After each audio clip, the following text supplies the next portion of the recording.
Hi, welcome to the Coffee Chat Show here on Buzzing Patio, the show where we talk about things that are happening right here, right now, as well as general news, tips, information and advice. Now, did you watch part one when Phil and myself were talking about things that he's been up to?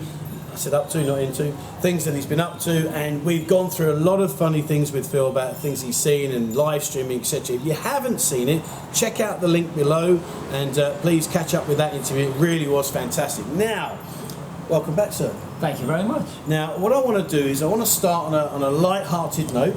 Okay. You've been here many, many years. You've seen many, many things, and I'm sure some of those things you've seen we can't mention. However, with the barrier level being around about here, what's the funniest thing you've seen in Pattaya that you can recall? Oh, well, I mentioned elephants in part one. Do you remember? You did, yeah. Do you remember? Oh, please. So, oh, dear.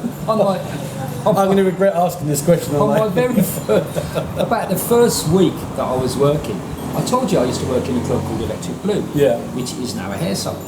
And I remember we had a little bar, rather like the pub. We had a little bit at the front, and then you walked through some curtains, and then you went into the naughty bit inside. But there was kind of a bar outside, and there was a bartender and a few bars, and you could kind of sit there and people watch, which was a nice thing. And after work, I used to sometimes be the nice boss and sit there and have a few drinks with my staff. Yeah.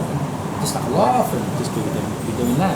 And so I'm doing that, I'm sitting there one day, and just chilling, and then all of a sudden I feel this thing on my shoulder. They go, come Phil, I must have been talking to someone. They just come Phil, behind you. I look behind. There was an elephant in the bar. Somebody in your bar. Actually, well, it wasn't in the go-go bar, but it was in like the outside bit. But it was in the bar, but not in the main part of the bar. You mean it wasn't dancing around the pole thing? No, and because you don't expect it. Yeah, right. You don't expect it. It went. What do you want? And go, so an elephant in the bar. And it was a baby elephant. Right. But it was still an elephant. And I do remember the one line I always remember, I said, "Get that elephant out of my bar." And that has stuck with me for a long, long time. You should have made a t-shirt. Get the elephant out of my bar. Yeah, there was an expletive in there as well. Okay. Just another very, very quick one. I do remember I always try and greet customers as they come in. I'm not really one who has his own little clique and his own little table. This was when I was working at Go-Go's. So I'll sort of go around and sometimes shake hands, but sometimes people don't want that attention. But just acknowledge everybody. How you doing? And I always try to remember people's names. I must admit, if I have a weak, I've got many, many weak spots, but one of them is remembering people's names. And also, I was on the internet forum, so everyone had a real name and then they had a nickname, so I tried to remember their whatever. Anyway, there was one guy, and he used to come in, little short guy, I can picture him now, lovely guy, but he had an enormous nose. You wondered what I was going to say then, weren't you? I'm glad you said no. Yeah, go on. Huge. And I was sitting with my mate Larry. I'm sure you know Larry. Larry used to work in Baby Dolls? Absolutely. Yeah, I know Larry. Yeah, we were sitting in Baby Dolls. I was then the manager and Larry was manager of Secrets. And I said, he's in. Big nose. Big nose. So I said, he says, yeah, big nose. Whoa, Concord, okay. So I went up to Pete and I said, welcome to Baby Dolls. Nice to see you, Big Nose. It's just like, I think his name was David or something like that. No. But I just, like you've got a word in there. Mr. Big Nose, David, how are you? Anyway. Did he hear you? He definitely did, He made light of it. It reminds me of the Monty Python, Big Nose. Yeah. You remember the Big Nose? It was so big. I mean, somebody must have mentioned it. Well, I'm glad you said me. I was going to say it's so big, someone must have tripped over it. Okay. So you've gone from working in bars, and we're sat here now in a place called Le Pub. And if you haven't ever been here, I will put a link to the place and a map description where it is. But this is your place, and you've gone from working in a bar to now owning a bar. Yeah. I mean, where did that transition come from? What made you make the plunge? To be honest, I always wanted my own place, but I always, two things. I wanted a go-go bar, first of all. Secondly, I didn't want to move away from Walking Street because everyone knows me in Walking Street. I know, not only do customers know me, but girls know me, mama sans know me, the police know me, all the street sellers know me. So, you know, I didn't want to go to somewhere like LK, for example, which at the time wasn't as big as it is now. This is 4 or 5 years ago. But I realised pretty early on that the money that they were asking for go-go's was just beyond my means. One thing that I didn't really want to do was going with a partner or have investors. I wanted to do it on my own because my first boss back at Electric Blue, he had this saying, he used to go, partnerships, battleships. He used to say. And what it means is, you know, Don't get married. People are always, in business, are always going to be fighting with each other. So I wanted to go in my own. And the great thing about this was that the owner of the building actually approached me when it became, because he was a friend of mine, and he said, look, I've got this empty unit now. Do you want to come and have a look at it? I never really used to come to Soy Diamond. I must have walked past this bar when it used to be called the Crab Bar. I did come here a couple of times and you know, had a few drinks late. It was very much a late bar, but I'd never really on my radar. Anyway, just so happened that he was the owner of the building and it became available. So I came and have a look. And there's a difference, I think, between you going to somebody who owns a building and saying, can I rent your building, and then coming to you. I think that was a big difference. By the way, I've got to say, this guy, right now, is giving me 0 rent, and he's also giving me a condo to live in as well. So I've got so much respect for this guy. You know, this soy is becoming quieter and quieter. Bars are coming in and out, but definitely I've got so much respect for this guy. Fair play to that. So I came here and it wasn't a go-go, but I could always turn it into a go. I thought, well, I'll try it, I'll see how it goes as a beer bar, and if it doesn't work, I'll turn it into a go-go bar. I never had to do that. I was lucky, really. Another thing that I did was I opened it on the 1st of December. And obviously, what happens then is you hit the ground running and you're straight into high season. Yeah, high season, that's great. So as long as you've got 1 or 2 girls, I'm good to go. And also I had a friend who you might remember called Paul. Paul Patterson? Yeah, Paul Patterson. I know Paul, absolutely.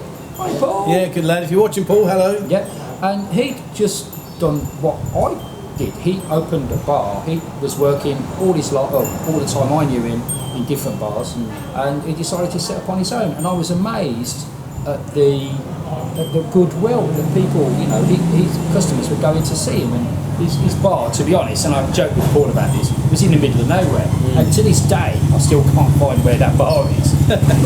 but anyway, so I thought, well, I've got quite a good little pitch here, possibly, and I had a few friends, and obviously I was in YouTube and I was doing Facebook at the same time as well, and so yeah, I mean, I took a little bit of a gamble, but I think it was an educated gamble because I hit the ground running on high season. Question for you is, you've gone from the Black Country over to here, and the name is Le Pub. Yeah. Now, is that not a French twang in that? Yeah, but for those brummies out there, alright, will know, back in the 90s, there used to be a bar in Birmingham called Le Pub. Okay. And I DJ'd there, not very often, but every now and then. Yeah. Very, very busy bar. It was one of those bars, you entered on the pavement level and then you went downstairs. So you walked in and you kind of looked down and it was always packed in there. Very much a place where people went after work and stuff like that. And just a real happening bar. So I DJ'd there and I met a girl in there, and so that had kind of a memory for me. Yeah. And I just like the name. I remember the very first night I worked there, I thought, look, oh, that's a great name. Yeah. I don't know why, but and also the other thing is this soy diamond is very continental. So you've got You said to be none. lots of Germans, lots of Belgians, lots of Swiss people. So it wasn't British. I never, people say, oh, it's a British bar. No, it's not, because the vast majority for a long time of my customers were all Swiss. Okay. Yeah, so it was just, and it was 2 syllables as well, which I like. I just like 2 syllables. Another question for you. I mean, we get asked this all the time, and many of you guys that watch this channel will often ask this question. is we see the glamour side. We see, oh yeah, I've got my own bar, I'm in Pattaya, I'm living the life, it's fantastic, it really is like the dream come true. Let's bring it down to its reality. What is it like for you as an individual to come here day in, day out, week in, week out, open the shutters, close the shutters, manage all the guys? I mean, what is it really like as a bar manager on the front line? Well, the first thing I always say to people that are thinking of doing this, and a lot of people do come to ask me my advice, and actually I've got a box video set about this, which I'll tell you about later when we talk about my channel. We'll do that in a second. I'll slip up there. I say self-discipline. You've got to have to be able to do any kind of business. In fact, I would say, being an expat over here, you've got to have self-discipline. Self-discipline with money, with alcohol, and with women. And usually, if you're self-disciplined with alcohol, with money, the other two sort of slot into place. So it's that self-discipline. It is a job, and if you can deal with the monotony all the time, then you're good. Fortunately for me, I've been working in bars and nightclubs for years, so I used to turn up in a nightclub at 9 o'clock with my record cases, and guess what? The bar's empty. So I was used to 2-3 hours just sitting playing records for myself. That kind of training, day in, day out, week in, week out, set me up for this, because a lot of the time you are just sitting here and there's 4 walls. And if I start talking, I might get arrested, because I'll get arrested for talking to myself, you know. But what a lot of less experienced people would do then is think, oh, this is rubbish, I'm going to my mate's bar. Gotcha. You mustn't do that. You must stay in your own bar, because that one person is going to come in that bar, sit and have a chat with you, and then that one person becomes 2, becomes 5, and then the bar gets busy. So it's self-discipline, being able to just sit in an empty room and just entertain yourself. That sounds terrible. Okay. But one of the most important things, very, very briefly, Trevor, in that respect, make the bar yours, have your stamp on it. So if you like sport, have your sport on. So when you're bored, you can watch that. You know, have 1 or 2 tracks of music that you like on. You know, that sort of thing. Make it so it's a place that you will stay when there's nobody else there, and it's kind of your personality there. Okay, well that's a very honest answer. And guys, if you're watching the channel, I apologise for the noise. We was assured that it would be quiet, but we've had motorbikes and everything, and now they're doing some construction work and a grinder going on. But get the noise down. I mean, so moving further forward now, so we've got to the stage now where you've got your own bar, the pub is yours, and now we're venturing into the YouTube channel, and you have your own channel, and you know it's going great, which is fantastic. Credit to you and to all the hard work you're putting in, which a lot of people don't appreciate how hard it is to run a YouTube channel. Sure. I mean, just tell me about your channel. What's the channel called? Well, rather unimaginatively, it's called Le Pub Patio. Le Pub Patio. Okay, so we'll drop a link down below for that. Thank you. It's all about getting people into the bar, really. When basically, I had a YouTube channel just sitting there for years, and I'm a bit of a boring person when I was back in England. I used to spot planes. One of the things I used to do. Well, that concludes today's interview. Thank you. Oh look, there's a plane. Look, there's another one. Please tell me you didn't have binoculars as well. And a radio to air traffic control. Oh dear. All right, well, move quickly on from that. I was in the plane spotting community. I've got a name for you, but I won't say it. Anyway, so I used to have, like, this is the first ever 747 landing at Birmingham Airport, things like that. I used to live quite near to Birmingham Airport. So it was just sitting there doing nothing. And then I've got a friend who came in who's already got a successful YouTube channel, but it's not about Thailand. It is a little bit about Thailand, but it's not about the bar industry. Yeah. It's completely different. And he said to me, like, you know, you should do something with the YouTube channel. And, you know, video. I've done radio before, and I don't really like being on camera. I haven't got the confidence or whatever. So he said, no, I think you can do it. And so we set some goals. On that first day, we set some goals. Get 1,000 subscribers, which is what we all want because we get monetized. And then, you know, that was basically, I mean, that was the only one we had. You know, maybe make it look nice and sort of do some housekeeping with it. That's what we did. And I had 136 subscribers, and within 6 weeks we had 1,000. Just by putting up silly videos of me walking around talking about old Patio. Yeah, they're good though. I mean, I don't know if you've seen. I will put a link to Phil's channel in the description below, and please, all of you guys out there watching this, have a look. Please subscribe to his channel. It really is good. It's good fun. It's light-hearted humour. And aside from all of Phil's joking around, he's a very, very knowledgeable man. He knows a lot about this city. Certainly, he's forgotten more than I know, and I've been here nearly 12 years. So, please, check out his channel. It really is good. I like you. You could come again. I like you. I'm just edging towards a free beer when it's eventually open again, but that could be a long time. All right, so I want to come to a conclusion in a little bit with the interview. So we spoke about the past, we've talked about lots of things that have happened. Now let's talk about the future, because Pattaya, Thailand, we're under immense pressure at the moment with the lockdowns. This is our second lockdown that we've experienced. It's basically crumbling us from the inside out, and it's very, very hard. Where do you see the future of Pattaya, both in the short term and in the long term? Well, obviously there's a lot of construction going on, as you can we hear. Can hear, yeah. You promised me it'd be quiet. Can you hear me? Okay. I'm very excited about the prospect of the high-speed rail link. Now, nobody else is, by the way. Everyone goes, whoa, it's a train. But I actually think that could completely transform Pattaya, because it will take, for those people that don't know, that is going to link all the airports. So Don Muang, going into Suvarnabhumi, then it kind of goes up to Chachansao, then it comes to Chonburi, and then Pattaya. Basically, you'll be able to wake up in Pattaya and say, you'll be able to get on a train in Pattaya, and within an hour and 10 minutes, you'll be downtown Bangkok. That is a game changer, and I think you'll get a lot of people, maybe expats, maybe Thai people, filling up all the empty condo space, so there's loads of condos not sold. That will be a huge selling point for so that will change things. For those people that come from the UK, think of Luton or Reading, these kind of satellite towns to London. That's what Pattaya will be. And also, when you've got the backpackers coming in or whatever, everyone lands in Bangkok, don't they? Everyone comes, right, I'm going to spend a year travelling. Land in Bangkok. Hey, did you know you get on the train, within an hour you've got a beach? It's the party capital of Southeast Asia.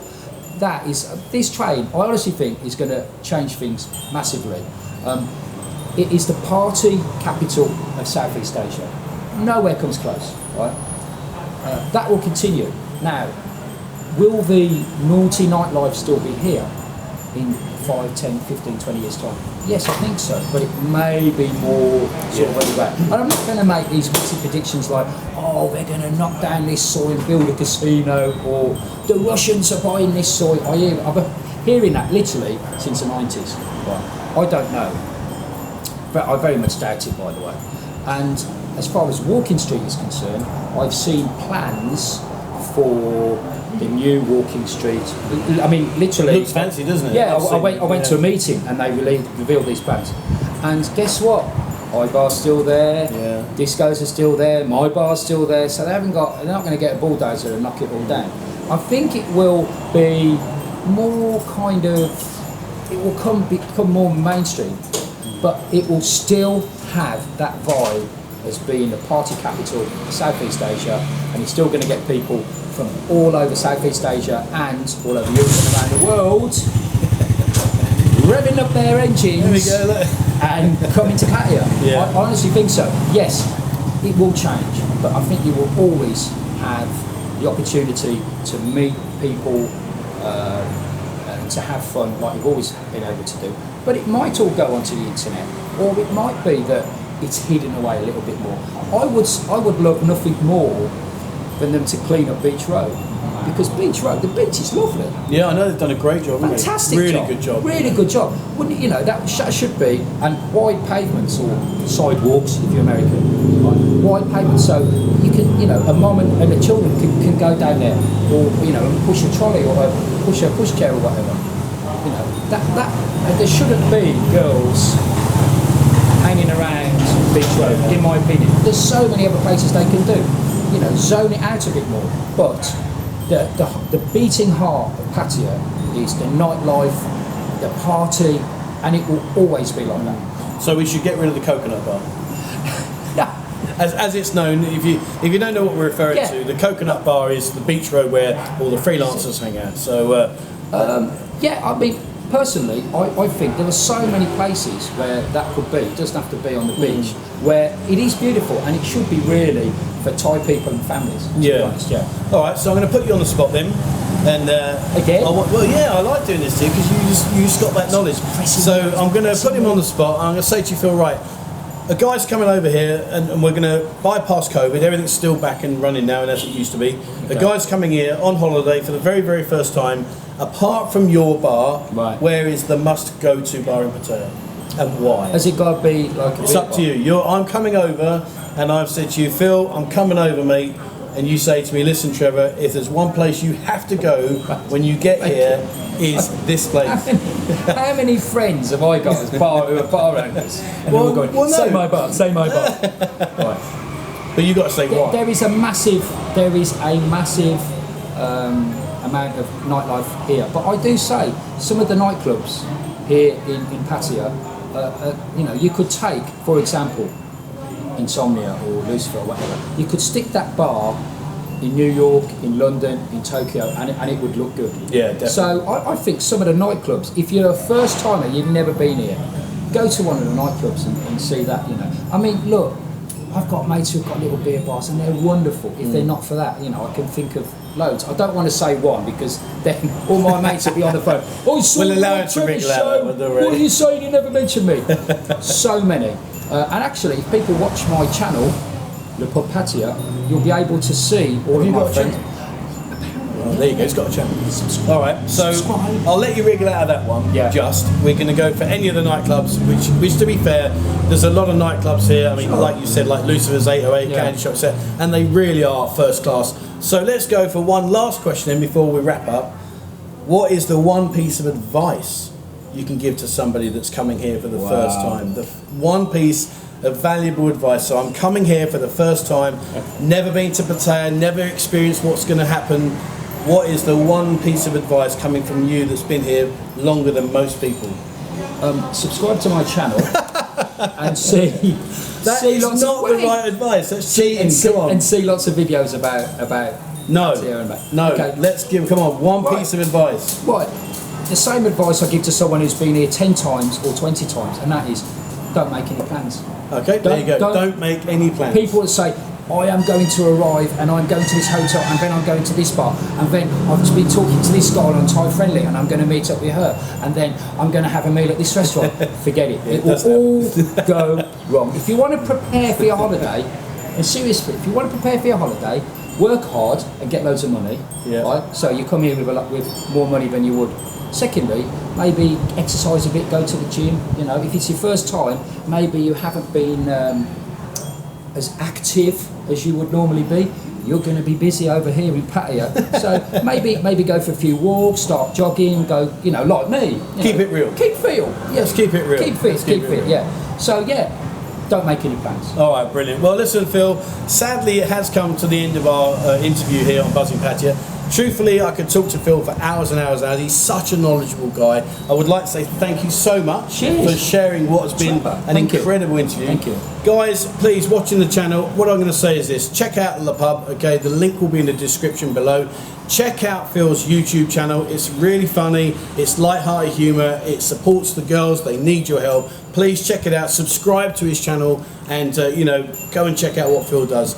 All right, that's it for me and Phil here on the Coffee Chat Show on Buzzing Pattaya. Please remember that coming up will be some more interviews. I've got some great people lined up to go and talk to, and I will bring those details to you in the very near future. All right, so that's it. Remember, hit the subscribe button and also the bell icon if you'd like to be notified when I bring out a new video. Don't forget, join our Telegram group, okay? There's a link in the description below.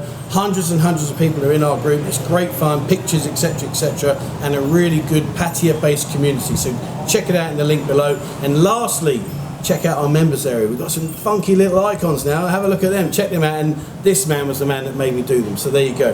All right, guys, that's it for me. Thank you so much for watching. Until the next time, take care.